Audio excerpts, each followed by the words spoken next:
very nice event for you. I would like first to apologize for the delay.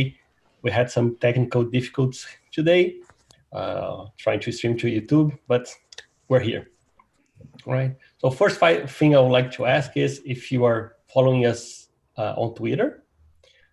If you're not, why not, right? So we have our Twitter this way. We have our Twitter handler at NYJavaSIG. Follow us on Twitter. We're very active. If you follow us, you will know firsthand about our events, our hands-on workshops. We have something prepared very soon for you, so follow us on Twitter. During the length of this event, I would like to encourage you to use the chat. Please use the chat, ask questions, participate. That's how we build together a better event. Okay.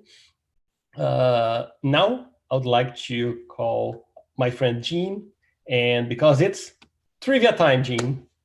Awesome, trivia time. And we've already done a little bit of the trivia. So what we've learned so far is that if you add the number 3 to a set, it does not in fact blow up. It returns false, but it does add the number 3 to the set. So that's all well and good. Now we have the second piece of our trivia so that we can see if the code works the same way as we would expect for our next bit of code. We've got our next bit of code here in the chat, and we are going to have the link in the chat. And let's see how we can do on this one. And remember, it probably doesn't do the same thing as the previous one because I'm trying to trick you. Okay, we're going to give people a little bit while to vote, and then we'll see what we get as our results. But it's interesting because I found out about this little bit of code by accident. I was trying to use some math APIs in an example so that I could test set logic in my upcoming book. And I ran a bit of code, and I was surprised. So after I got to the bottom of why I was surprised, I said, this would be a great trivia question to share it with the NYJavaSIG. Because I was surprised about it. And you all do not need to be surprised about it as well. We can get people a little more time to vote. So far we have our first vote. The first person said it prints 3, which is the same as the prior example. That person thinks that I'm trying to trick them by saying that I'm trying to trick them. That sounds like it would be kind of evil, but you know, you never know. I'm a cert book author, it could be anything. We now have someone who thinks it throws an exception. That would be possible because it's different than 3. And spoiler, it's not 3. If it was 3, this wouldn't be interesting. Okay, we're going to give people another 10 or so seconds to vote. Now we have votes across all of the candidates with that 3 as the suggested winner. Alas, the answer is not 3. The answer is 2 3s. Wait, 2 3s? I thought sets have to be unique, and now it's printing out 3 twice. Well, it is unique. You know why it's unique? Because we've got different types. Isn't that fun? Yep, one of these is an int, and one of these is a long. So we have an int object and a long object inside of our set. It's a set of objects because I used var, so I never actually specified the type. And Java is perfectly content to have our 3 integer objects and our 3 long objects in the same set. They are completely different objects that just happen to have the 2 string value. And that is how you can force Java to output the same value from a set. The end. Rodrigo? All right. Thanks, Jean. That was a good one. I would like to thank everyone that's joining today. So we have people from Pennsylvania, New York, Jersey, Chile, Rio de Janeiro, Brazil, Porto Alegre, Brazil. Thank you very much for everyone that attended the event. So as you know, today we're going to talk about, going to be an introduction to Micronaut. And we're going to talk how Micronaut enables development of ultra lightweight microservices, subseconds, startup time, small process, and how we can use Micronaut to integrate with GraalVM. And our speaker today is Graeme Rocher. He's the creator of the Micronaut framework. He's a Java champion and also was awarded in 2018 the Groundbreaker. So I don't think that we have anyone more capacity to talk about Micronaut than you. Please, thank you and welcome for joining the NYJavaSIG on the event today.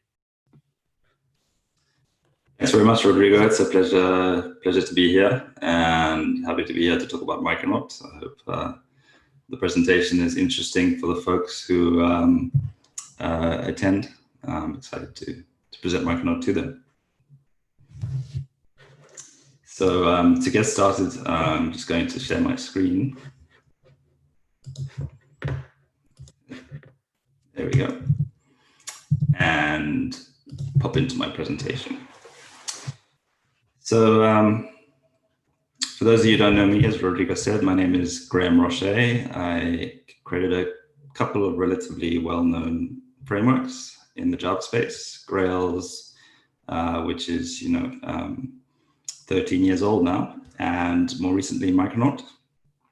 I am a principal engineer at a company called Object Computing, which is a fantastic company that contributes massively towards open source, including Grails and Micronaut.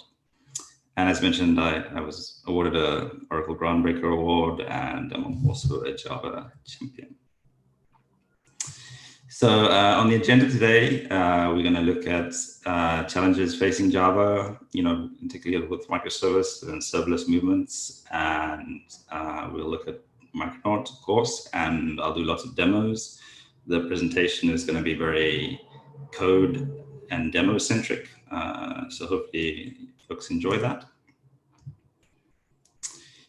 So in terms of serverless, in particular with Java, the nature of the Java virtual machine in terms of the way it's designed to work, in terms of optimizing execution, using the JIT and so forth, is really designed to run around long-running processes. So it's never really been designed to start up quickly and consume a little bit of memory, which, if you think about the way serverless use cases tend to work, typically Java has not been the most ideal choice for that. But a lot of that is down, part of that is down to the language, and part of that is down to how frameworks work in Java. And Java is quickly evolving to meet the challenges of serverless as we speak. So for serverless use cases, you really want to optimize cold starts. You want to forget about things like connection pools. You don't really want to bother with caches. And you really want to choose technology that's based on your cold start requirements for your application. With microservices as well, you have this movement towards containerization of applications, and cold starts and memory consumption are still pretty important. Containers and Java require special treatment in terms of memory management, and in general, putting Java into a container is a challenge in terms of memory optimization. And in this sense, many folks have looked to languages like Go when going containerization routes, but that's becoming less and less a requirement with things and with the tooling and frameworks that are available to the Java developers today, as opposed to what was available a few years ago. So, traditional frameworks historically in the Java space have worked in a very different way. And the way that, for something like Spring works, for example, is that it reads all of your bytecode at runtime in order to produce essentially what's the annotation metadata. And it synthesizes new annotations based on that metadata in order to support whether something is annotated with @auto-wide or @component or @configuration and so forth.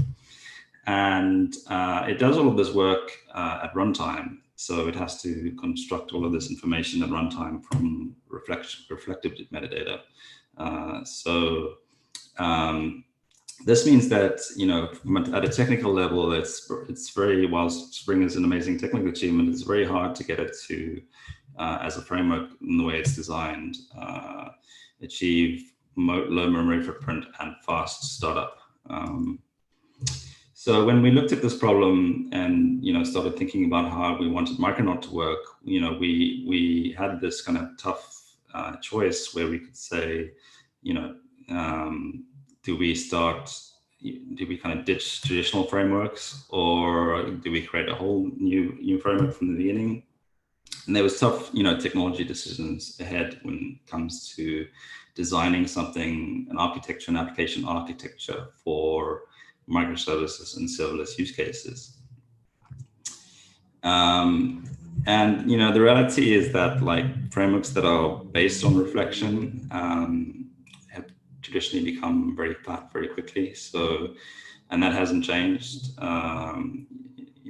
With the introduction of Micronaut, there have been attempts to optimize things, but fundamentally, when you base a framework on reflection, it's going to consume more memory.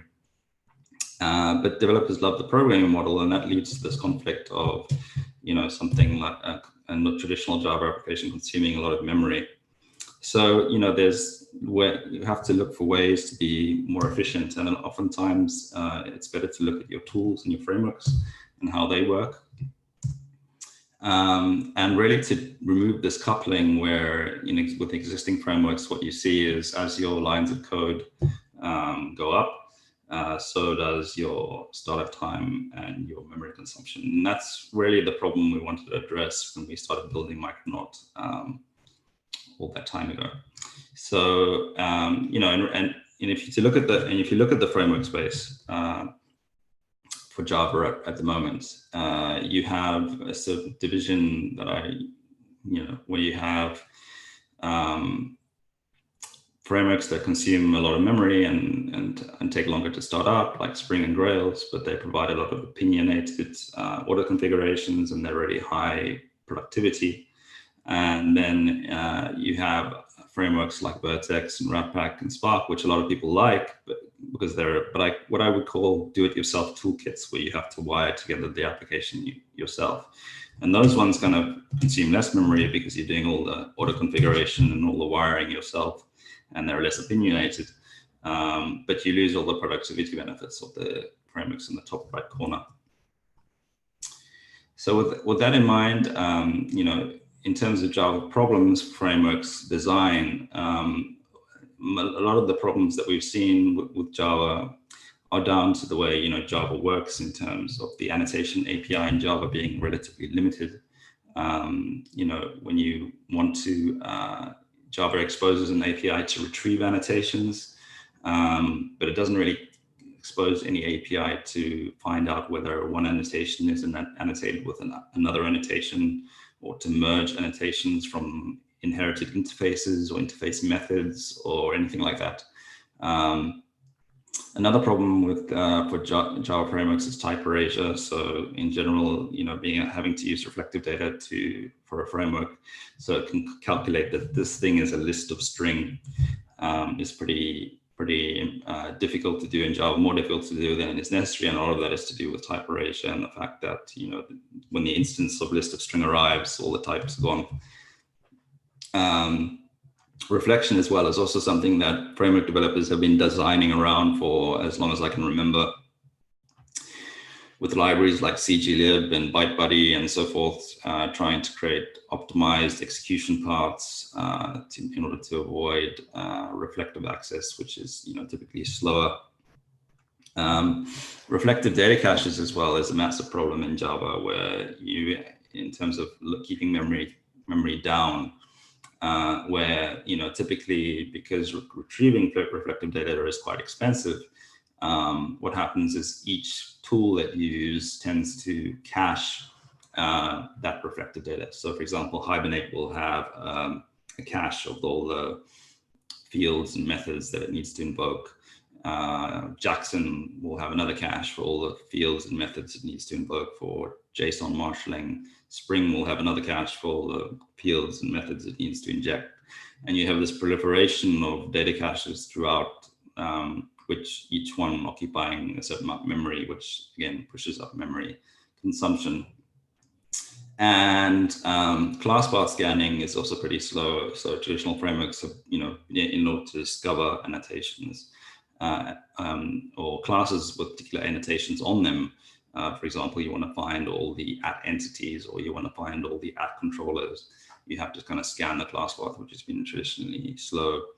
And depending on the depth of your class hierarchy, some, for example, servlet containers have really kind of complex class loading hierarchies. Dynamic class loading and can become slow and so forth. So a lot of people ask me, I keep going on about reflection being bad, and for a Java framework. And for me, the reason why reflection is bad for any framework to use is pretty clear if you look at the JDK source. So if you look at the source code for java.lang.class, which this is the JDK version, but it's the same across all the different JDKs, pretty much, you'll see that the way reflective data works is that the class has a lazily initializes the reflective data on first access to it and stores it in a soft reference. So what that means is, because it's a soft reference, the reflective data won't be garbage collected until your application is actually running low on memory. So as soon as you use reflection on a class, you immediately have all of the reflective data initialized for that class. And that reflective data will grow based on how many methods, how many fields, how many constructors, how many that particular class has. So the bigger the class file, the more reflective data will be cached, the more memory you'll consume, etc.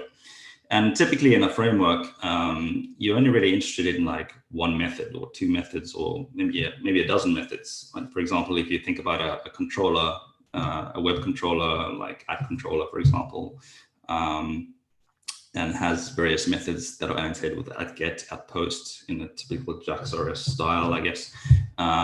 You're only really interested in the methods that you want to invoke for add-get, add-post, etc. You're not interested in all the other methods, but you have to initialize the reflective data for all those methods on that class, which wastes a lot of memory and proves to be a problem. So that's why in Micronaut, we've tried to diligently never use reflection anywhere in the framework. So, in general, Java's problems, when folks from other communities, whether it be Go or Node or whatever, are greatly exaggerated. Folks have been saying Java is dead forever. And Java can definitely be very fast. It just depends on the tools that you choose to build your applications. So existing tools tend to be based around reflection, runtime proxy generation, runtime bytecode generation, using things like ByteBuddy or CGlib or Java Assist or whatever. And these tend to lead to higher memory consumption. On the other hand, Java has significant advantages in terms of being a mature, robust ecosystem with outstanding IDEs, code maintenance, refactoring, developer availability, build system maturity, diversity both in terms of use cases and languages. So the Java is an amazing ecosystem, and I'm proud to be part of the community that builds tools around it. And by the time I see in Go, they're about to try and add generics to the language. So by the time Go has all the features of Java startup performance will be matching Go's, and this conversation will be mute. In terms of the way frameworks can be made to work in a low memory environment, this problem has already been solved in the Android community. So in Android, ahead of time compilation is used extensively. And if you look at any Java-based Android API that's popular in Android, pretty much all of them never use reflection. So things like Google Dagger and so forth do compile time dependency injection that's reflection free. It's limited in scope to just DI, but essentially the goal is the same: to eliminate use of reflection to keep memory down on the device, which is very important on a mobile phone, for example, which may have a limited set of memory. So you may or may not have heard of ahead of time compilation, but it's basically the pre-computation of application code using closed world static analysis. So just a fancy way of saying do more compilation and less at runtime. And that's which brings us to Micronaut. So Micronaut is one of the projects out there in the Java ecosystem that is leading the way in terms of using pre-computation and ahead of time compilation. Micronaut is primarily focused on microservices and serverless, but is pretty much usable for any use case. If you're building a Java application and you need or want dependency injection or an aspect-oriented programming, configuration management, and so forth, then Micronaut is a toolkit that you should consider. It does instead of doing the kind of Spring and CDI way of waiting to runtime and use reflection and so forth, and runtime generated proxies, Micronaut will pre-compute what is all the framework infrastructure at compilation time. So all the dependency injection, configuration injection, annotation metadata, like meta annotations, AOP infrastructure, everything that Spring and CDI do at runtime, Micronaut essentially does whilst you're compiling your application.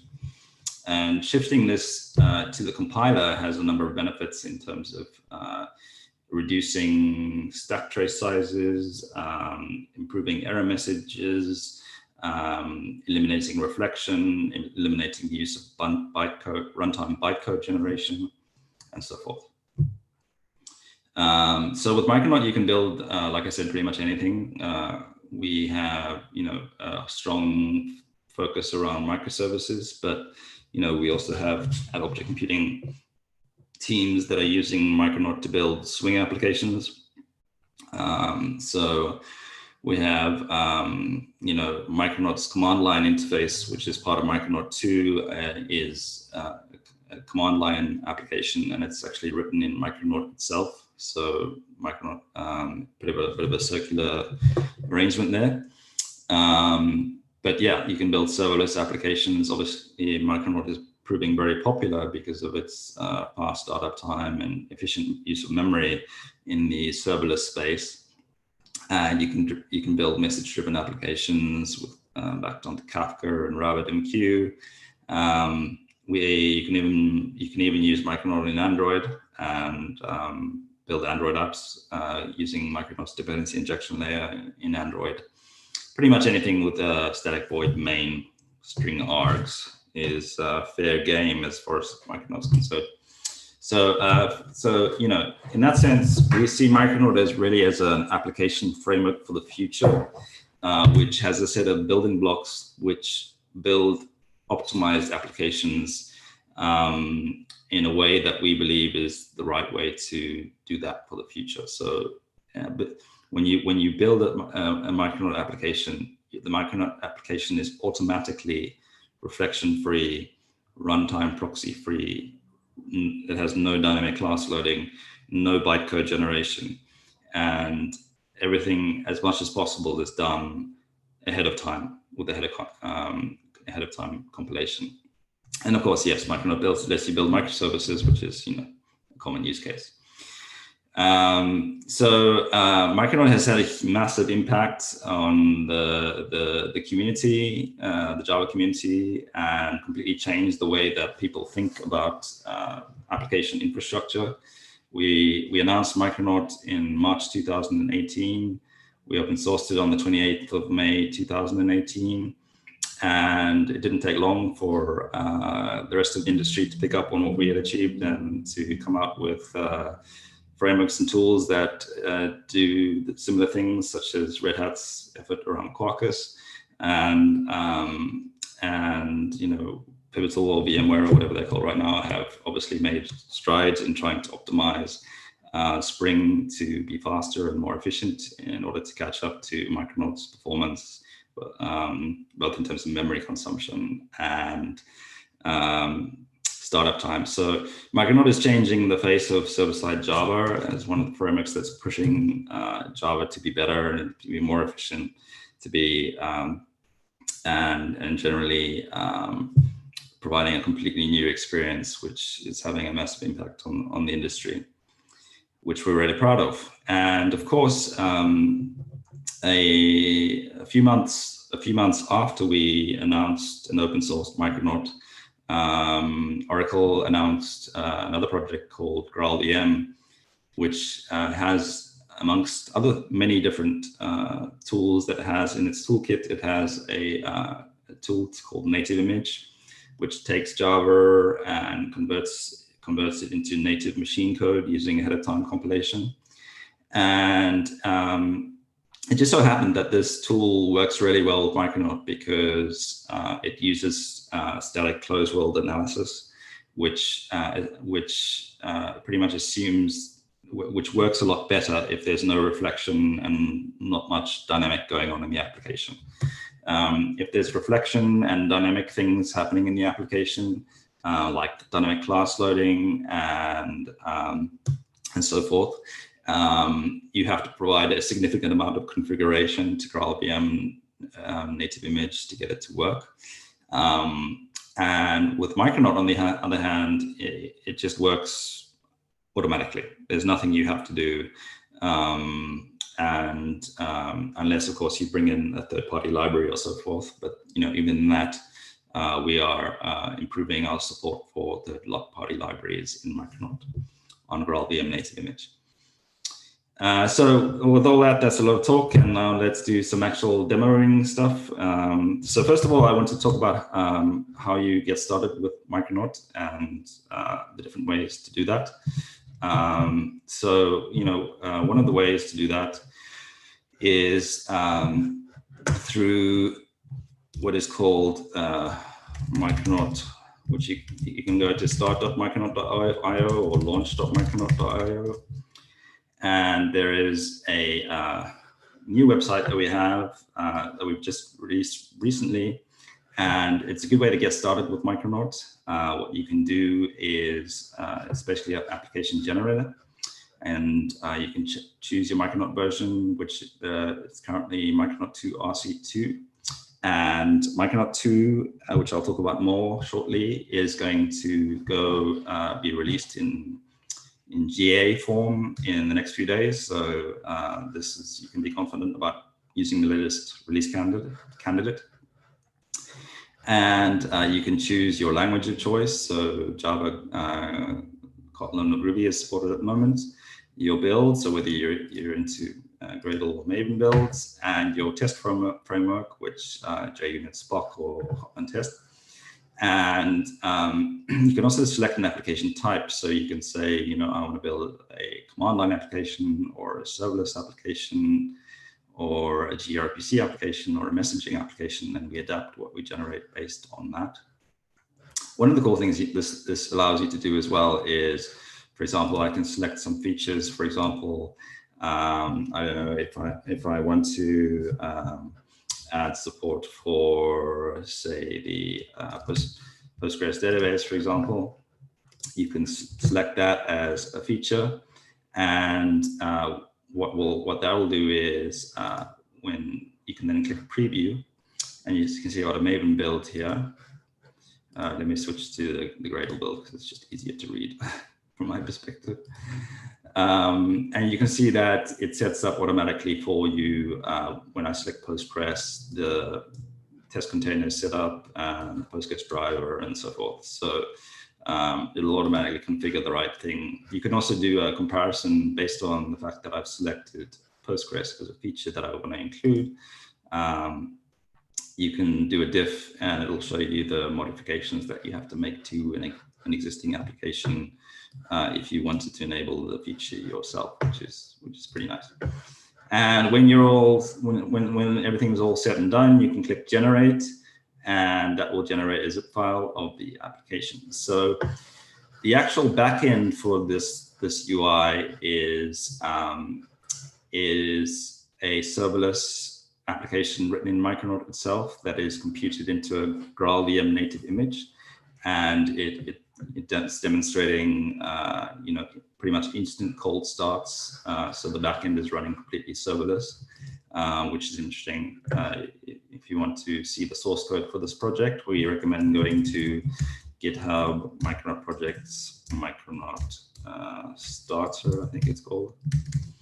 And you can see the source code for this project, where we are building, continuously building the command line interface and the UI and deploying it as a serverless application.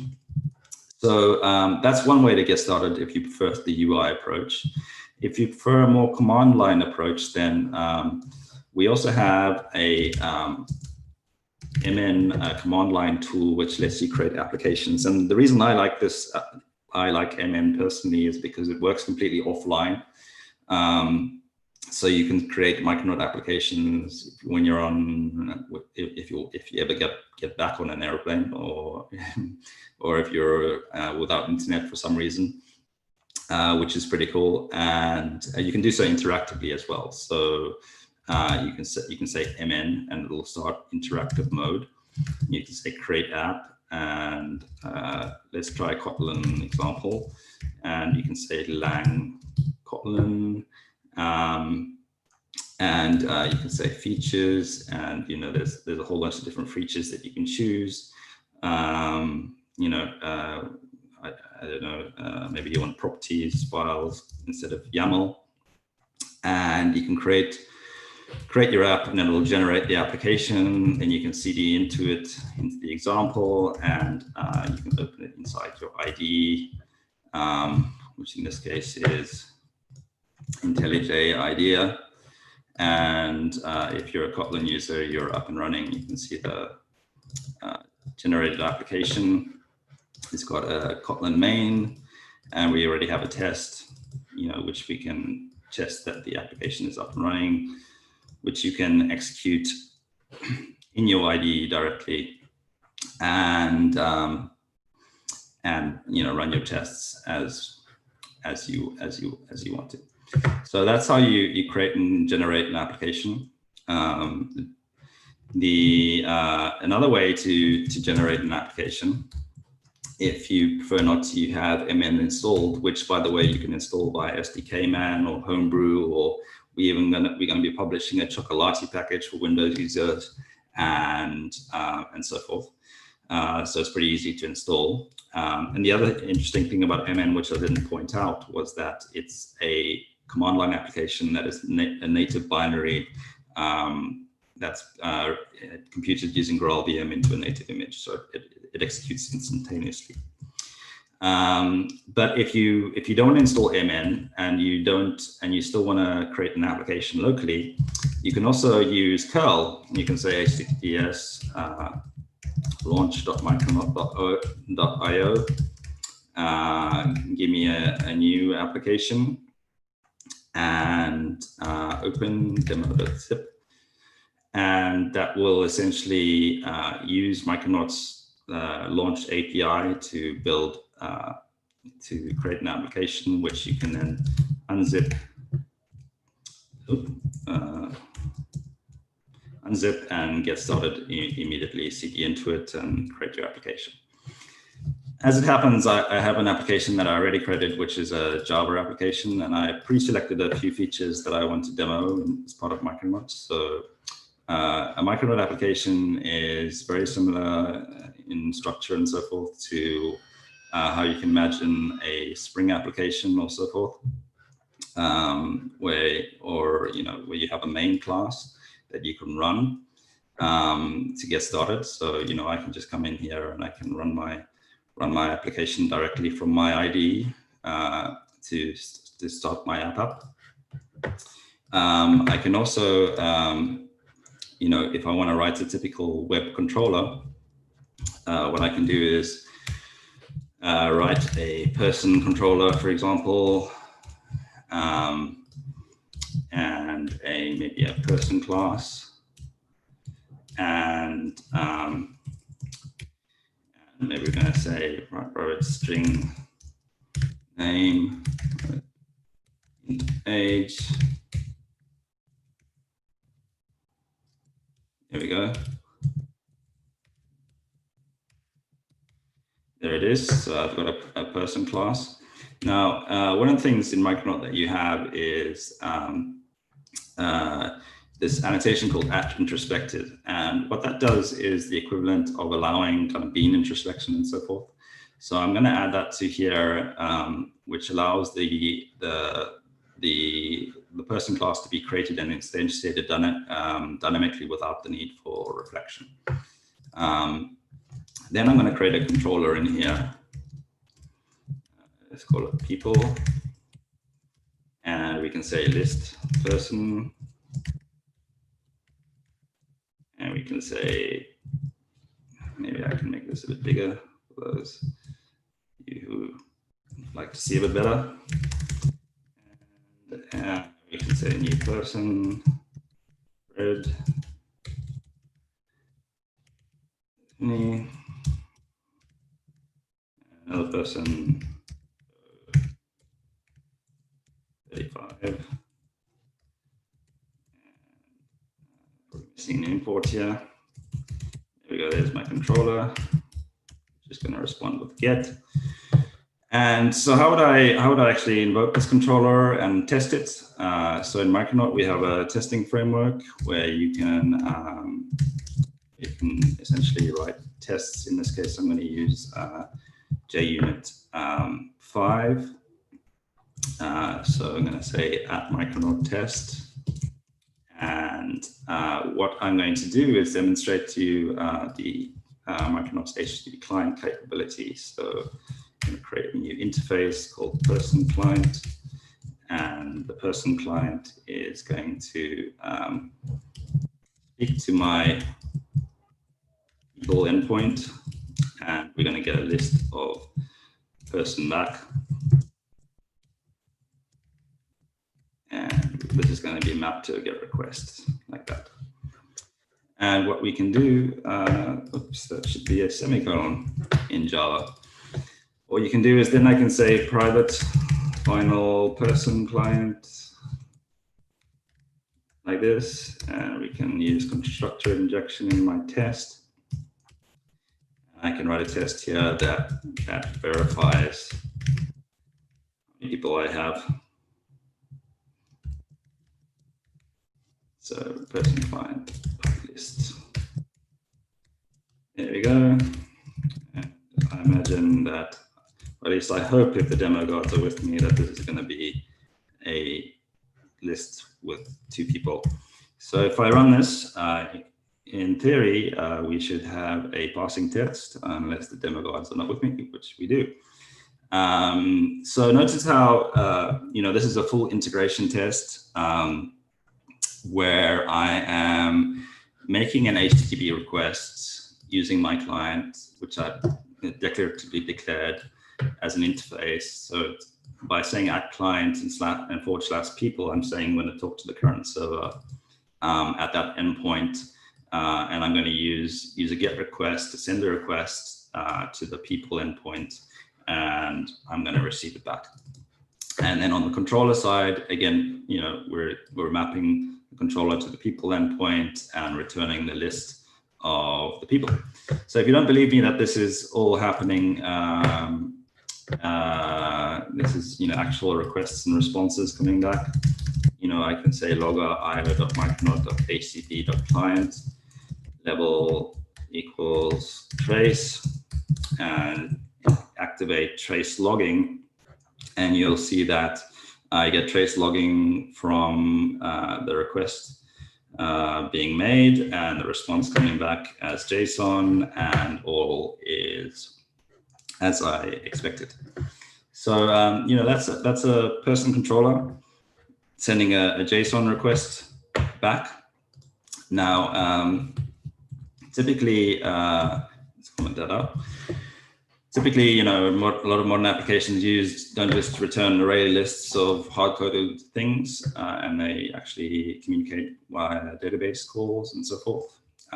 So Micronaut does have Micronaut data, and what you can do is instead of using an entity perspective, I can say mapped entity, and I'm going to add an ID to this and make the ID assignable. So that's going to be using Micronaut data annotations, a mapped entity. And I'm going to create another interface. Let's call it person repository. And this is going to be a JDBC repository using JDBC.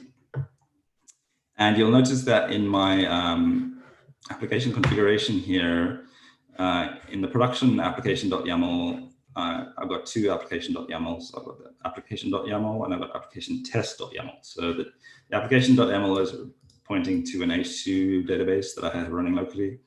And the application test.yaml, which is automatically picked up when you run a test, overrides the URL to use the in-memory version of H2. But like I said, if you chose to use Postgres, it would use test containers automatically when you create an application. And one thing you do have to do with JDBC repository is because with Micronaut data, we pre-compute SQL queries at compilation time in order to save, improve performance and save memory. You have to specify the dialect that the repository is talking. And we can extend one of the various parent interfaces, in this case, CRUD repository, to make a particular request. And with that, I can say private final pet repository and inject it in here. And instead of this array list, we're going to say person.list, which actually we have a find all method. But I think find all, yes, it returns an iterable. So I'm going to come back in here and I'm going to override the find all method to instead return a list. You don't really have to do that, but in this case, I do to satisfy Java. And so that will return find all now. And one of the things that you'll notice is that Micronaut is built on Netty. So in this case, we're performing a blocking operation using JDBC. So we typically recommend you switch to the IO executed to run your operation if you do that, which is what I'm going to do here. And I'm going to show you a different approach to doing that if you don't want to switch to the IO executor at kind of decorative level. And with that, one more change I'm going to make actually. In my application class here, I am going to make this a bean as well, and I'm going to add a event listener.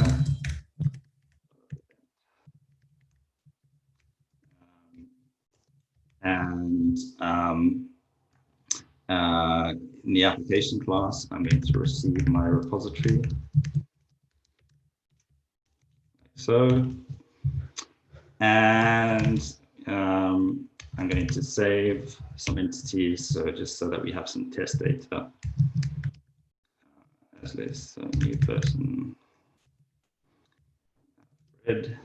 So when the application starts up, we want to have some data in the actual database, and I'm going to populate it by doing a startup event listener. So when you start up the application and so forth, that will execute it. So in theory, we should have in place some JDBC logic, and this test should work, which it does. And if you don't believe me that actual SQL queries are being executed, what you can do is come into logging and say name equals io.micronaut.data.query, and we can put trace level logging in there. Like that. And hopefully you'll see that, when I execute my controller, it's executing a query to select the people from the person table, and the actual table and so forth is created when I start up the application for me.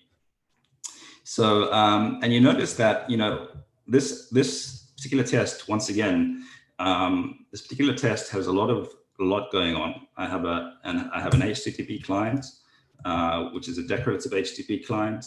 Like I said, that's making my request to a controller that gets injected with my person repository that makes the actual query and returns the results. And the actual execution speed of everything is instantaneous. I'm not waiting around for my server to start up. You know, five years ago in pre-Micronaut world in Java, this kind of experience of instant execution and iteration that you get with Micronaut, where I can be running my test and it executes instantly, wasn't a thing. Micronaut really has changed the way developers think and expect of, you know, in terms of framework performance. So some folks actually like the whole, you know, hot preloading experience. So that's also possible if you do, if I drop into terminal here, which I'm doing down here, as you can see, and I do Gradle.run/t, which puts Gradle into continuous mode.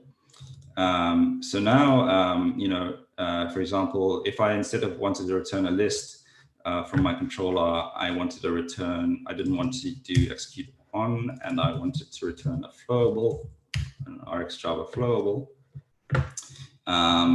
What I could do is come into my repository and return a flowable here. So now we're doing reactive types, and that's going to be list. And you'll see that Micronaut will automatically, you know, recompile everything and restart everything so that you can switch to a browser and essentially see it running automatically. So people, there we go. So, you know, the other cool thing about Micronaut is, in general, is that the compile time checking that we're able to do at the framework level. So, for example, say I was to add a, and I'm just going to restart it again. I'm just going to stop this window. Say I was to add another endpoint here where we want to retrieve an individual person by name. So we want to have another template here, which is the name, and we want to have a, you know, just return a single person, and we're going to find by name. There we go. And in my repository, do that. My repository.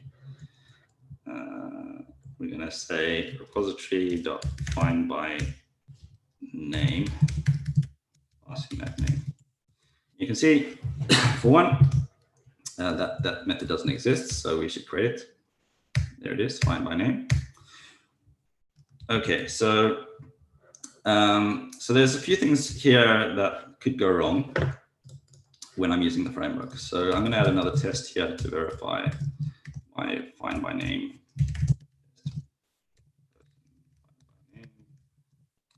And we're going to say, in this case, rather than using my client and whatever I could do, but I'm just going to inject directly the person repository into my test, like so. Oops, repository. Okay. There you go, repository. So I can do here find by name Fred and blocking get, and I assume that Fred is not going to be null. Okay, so if I run that test, let's see what happens. There you go.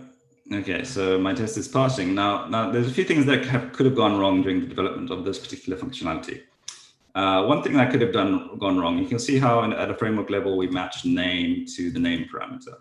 So, you know, if I was to remove that and do that, for example, you'll see that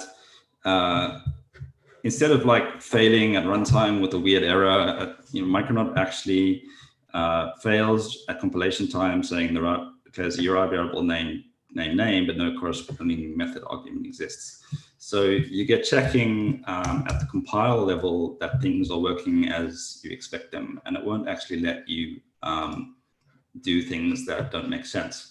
Same thing here. So if I were to say, you know, find my num on my method, and you know, try and do that, and try and run my tests, you'll see that the repository fails compilation, saying, you know, I can't do that because the person class, it doesn't have a name. So, you know, this whole doing more stuff at compilation time actually has knock-on effects to how the framework feels to use in general. So that's pretty important aspect of Micronaut.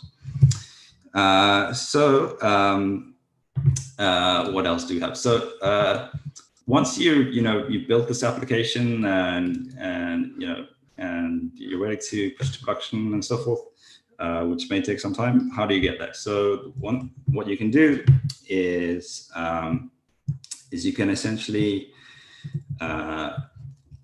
in a terminal window say GraalVM assemble, and that will produce a jar file. And you can say java.jar/build/lib/ and that will run my application. Yeah, so that's one option. Another option is if you're using MightNotLaunch, you know, and you're using Docker and so forth, you can, you know, we have a jib option for packaging into Docker, which is a really good option if you want to do layered Docker images and so forth, and save space for your dependencies. So we recommend that. And we also produce a Docker file like out of the box, which when you create an app, which is just there. Now, the next thing I want to demonstrate is what do you have to do to get this app working on GraalVM native image. The only thing really you have to do, actually one more demo before I carry on, is if you want to add Swagger doc support, we have a great Micronaut Open API module, which you can add to your annotation processor path. And what that does is when you add it to your annotation processor path, what will happen is Micronaut will, at compilation time, generate the swagger.yaml for you. So that's another important aspect, that we're moving everything as possible that we can to your compiler. So Micronaut doesn't wait till runtime to generate your Swagger definition and use more memory and consume more things. We actually build the Swagger definition at compilation time. So if we go into here, into our meta, we can actually see that generated Swagger definition. And you can see that it constructed the person schema.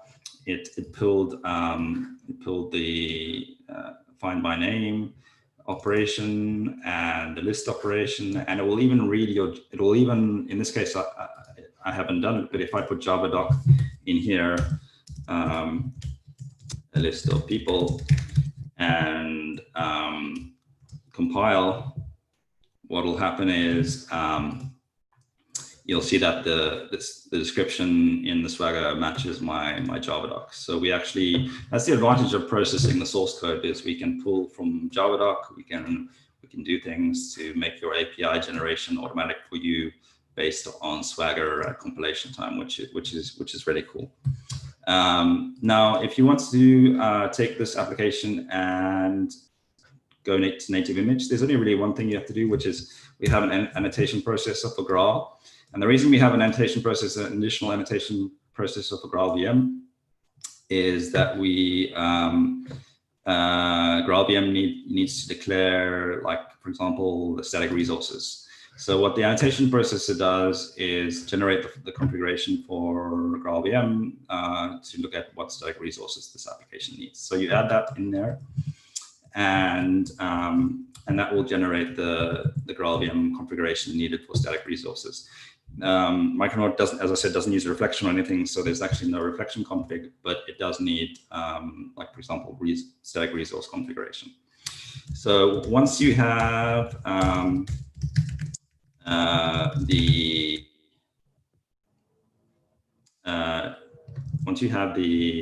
GraalVM annotation processor in place, you just build your jar, and then you can use the native image tool, which is part of GraalVM.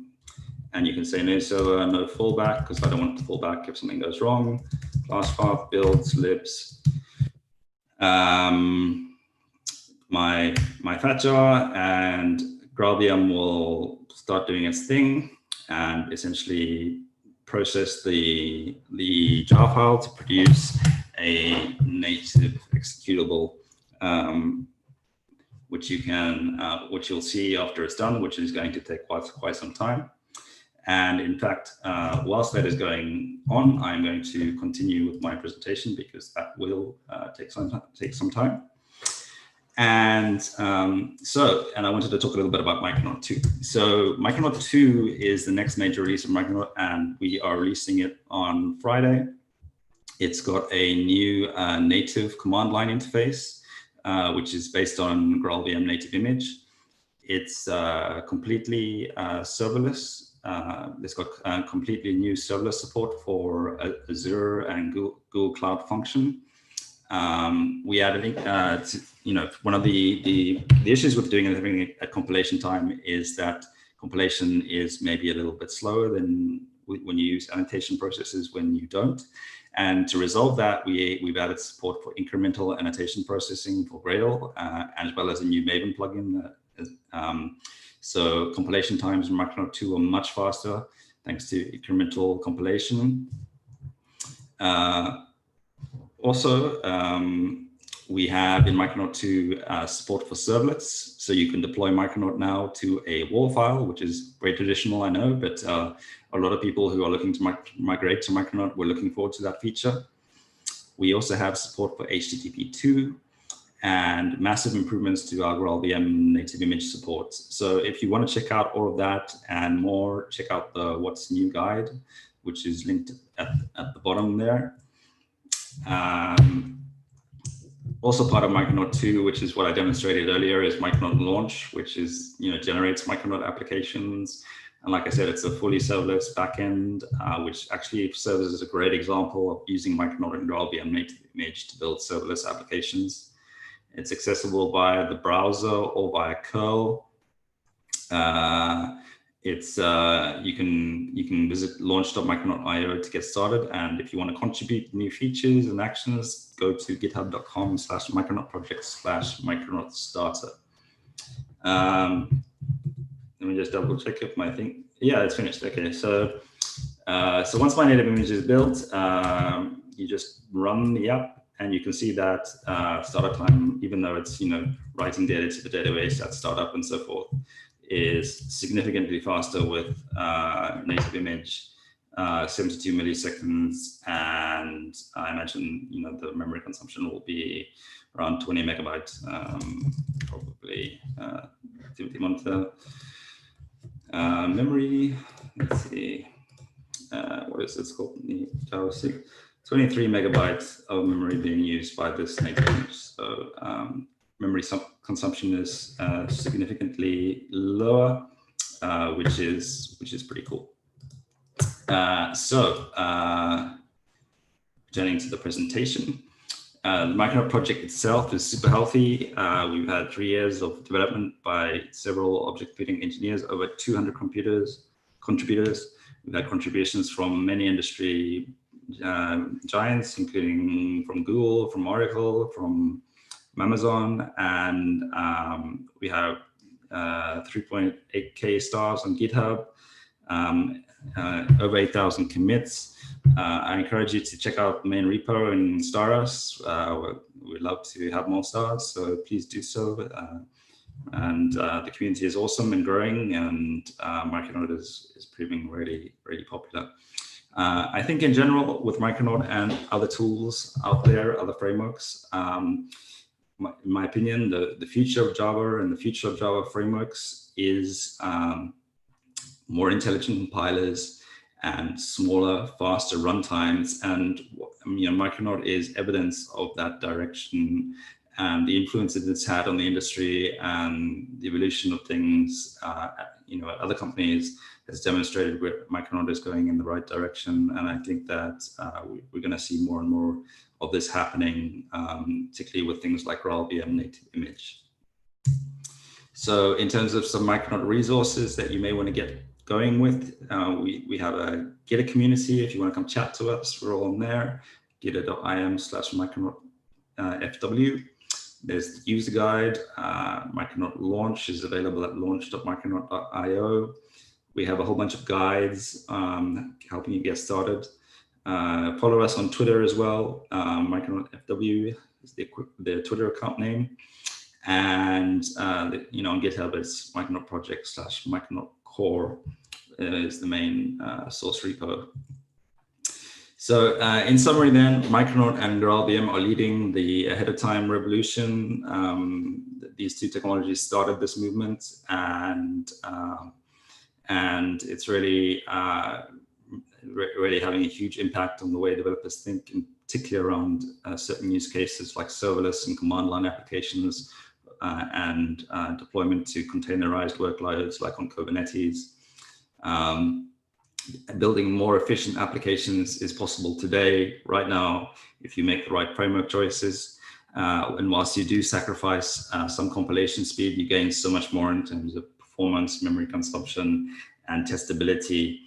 And of course, going native is an option with GraalVM. And with that, I leave it open for Q&A. Okay. If we have questions. We had a lot of questions. Ivan has been diligently answering them as you've been speaking. So some of the questions I'm going to ask, Ivan's already answered, and I'm asking anyway to get them in the recording. And some of the questions are brand new. We'll start with the brand new one, which is, leaving aside the technical comparison, what would you say is the biggest philosophical difference between what you're doing with Micronaut and what the Quarkus folks are doing?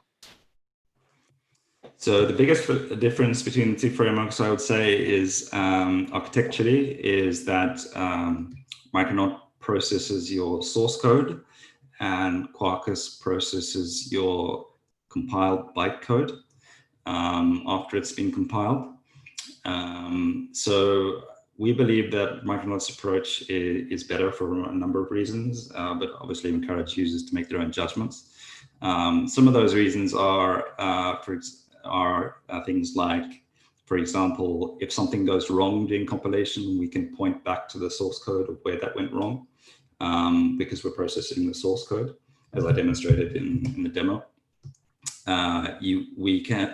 What we also do is the annotation processor class path, which processes your annotations, includes only a very small set of dependencies. And that's important from our perspective, that you have a subset of your dependencies on your compilation path.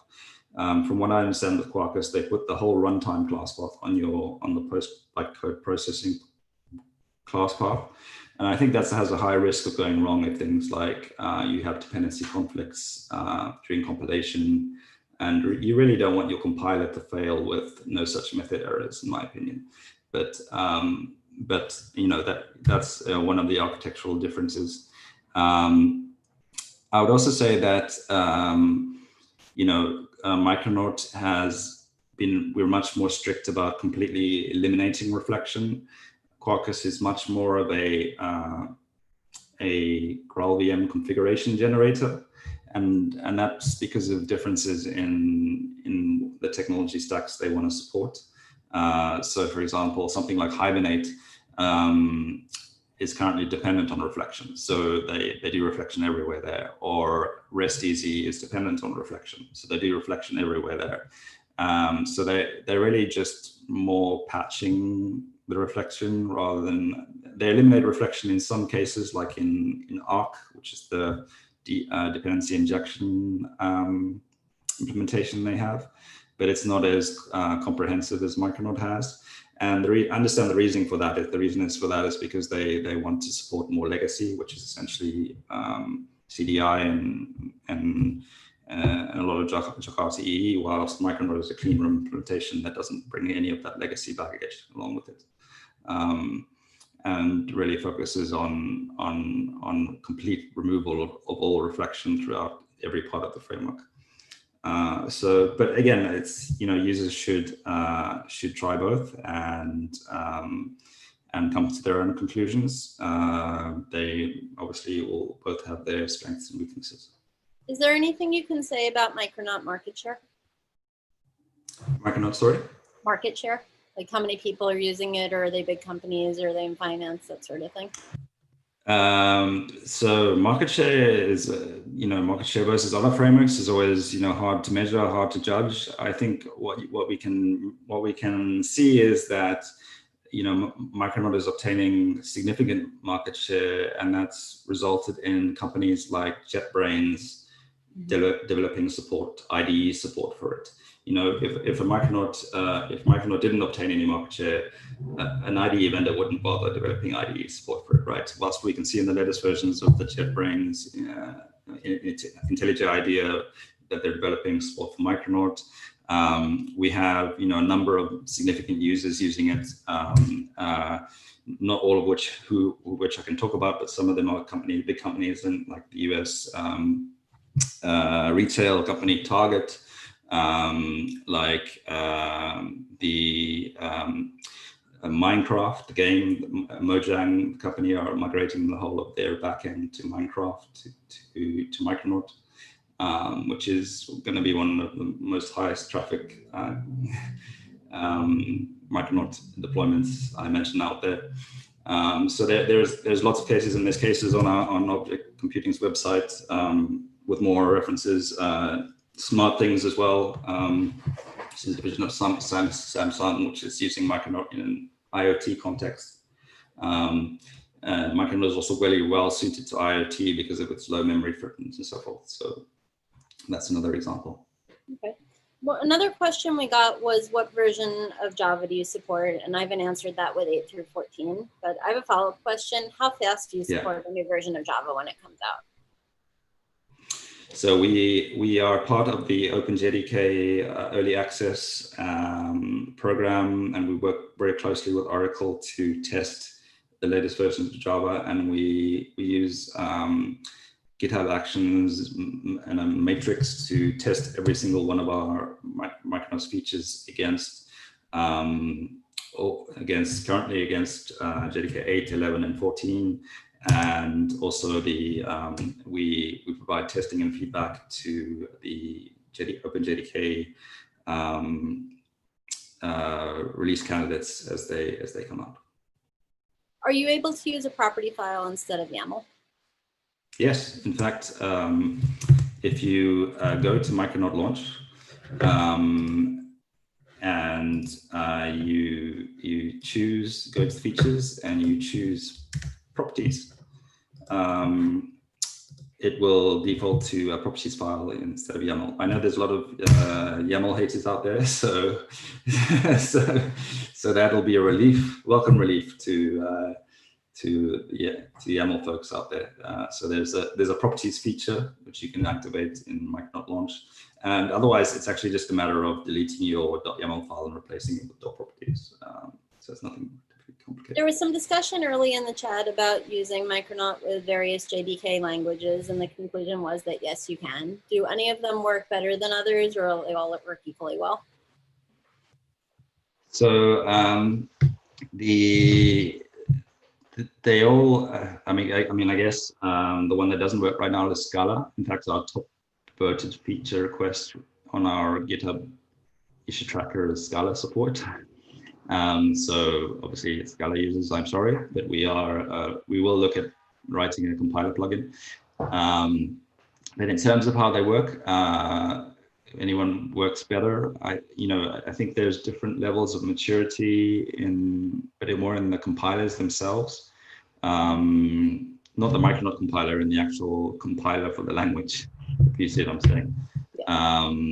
I think, Java is significantly more mature than Groovy and Kotlin. It's older, got a head start. It's old, yeah, it's got a head start, and Kotlin is getting a lot better, but there's some maybe edge cases around annotation processes for it that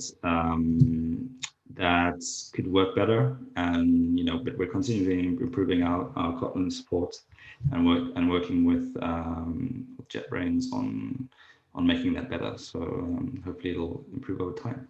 And what about Android? Does it work with Android, or are there any gotchas to be aware of? It does work with Android. The only thing is Micronaut is Java 8 minimum. So obviously really old devices that are pre-Java 8 are not supported. I'm not sure what the adoption picture looks like, but obviously you need at least a Java 8 environment on Android. And in terms of gotchas, the main ones are, we primarily just support DI, dependency injection, and so forth. But we have been working with folks at Gluon as well to enable, looking at enabling native images with GraalVM and Micronaut on mobile as well, including Android and iOS, which is a potentially very exciting area as well that we hope to see evolve in the future. Have you heard of the type-safe config library? And if so, is it possible to use it with Micronaut? Yes, in fact, we have support for it. So that is actually, I can't remember the name of the feature. But it exists. It does exist. Can you see my screen again? Yeah. So I think it's config 4K. Yes, config 4K. So config 4K feature, if you choose that and you get rid of properties, that will enable config 4K, which enables essentially HOCON, which is the type-safe configuration format. So that allows a lot of Kotlin users favor this configuration format, so we added support for it. We have done a lot for Kotlin users, and the experience on Micronaut and Kotlin is getting is really improving all the time. Even for example, if I do a preview of this app, when you create a Kotlin application, it's using like a, instead of having a class and static void main like in Java, you just have a nice main method and just looks prettier. So we've done a whole bunch of stuff for Kotlin users, and we support like Kotlin test for the testing framework, and I think we'll be adding code test support soon. So yeah, cool. I wasn't sure if that question was from a Kotlin user, but I assumed so, maybe. Possibly, because I hadn't heard of the library, but it's cool, and you were able to answer a question that hadn't been answered in the chat. The next few things are not questions, they're just statements that were already covered in the chat so that you don't have to answer all the questions that Ivan did. But for anyone listening, yes, they support both Maven and Gradle. The performance is fine unless you're recompiling like the entire JDK. Nobody's application is that large. You can use the transactional attribute to do a database transaction. Auto-wired is a Spring annotation. Micronaut uses the standard Java inject singleton. The introspection annotation generates additional meta information that allows Micronaut to instantiate and use getters and setters of Hojo without any reflection. And you can use system properties, environment variables, externalized configuration in another file, or distributed configuration and things like console. There are plenty of options. All of that came from Ivan, so I've compressed like 5 minutes of Ivan answering questions into 1 minute of content there. A question that Ivan didn't get a chance to answer: is there a public roadmap for Micronaut? So yes, there is. So I don't know if I'm. We have to actually keep be better at keeping it up to date, but there is a project in the main repository called Micronaut Roadmap. Well, GitHub is definitely a public place. Sorry? GitHub is definitely GitHub. a public place. Yes, so Micronaut projects is my core, and then we have one project in there, and these are the items. We're just in the process of wrapping Micronaut 2 up.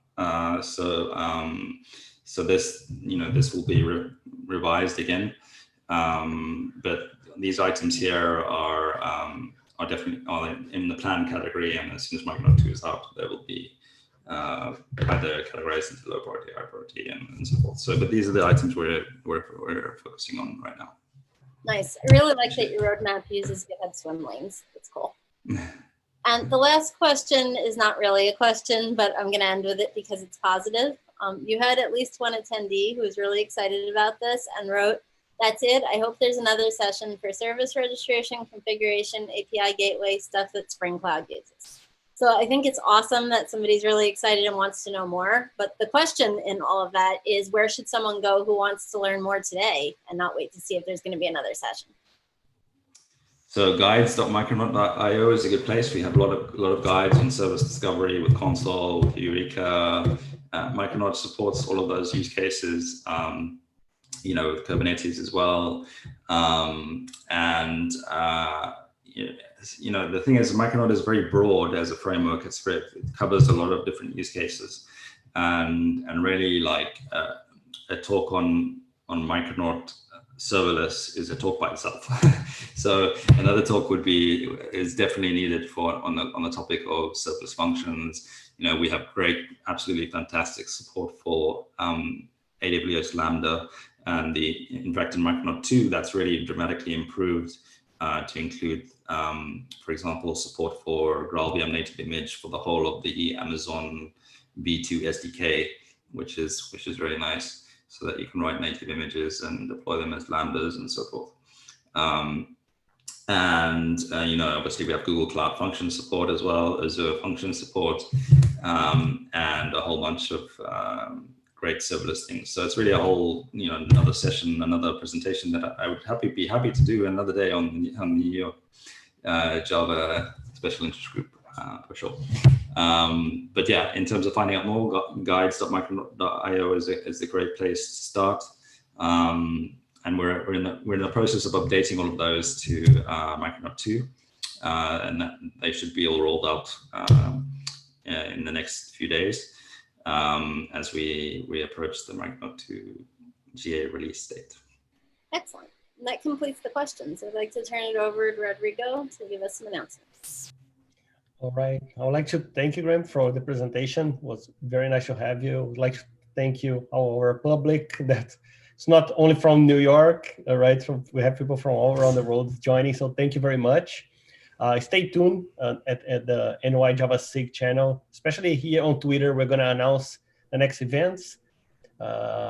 If I'm not wrong, our next event will be on July 7th, so follow us and to know more about everything that we do, the events, the hands-on workshops.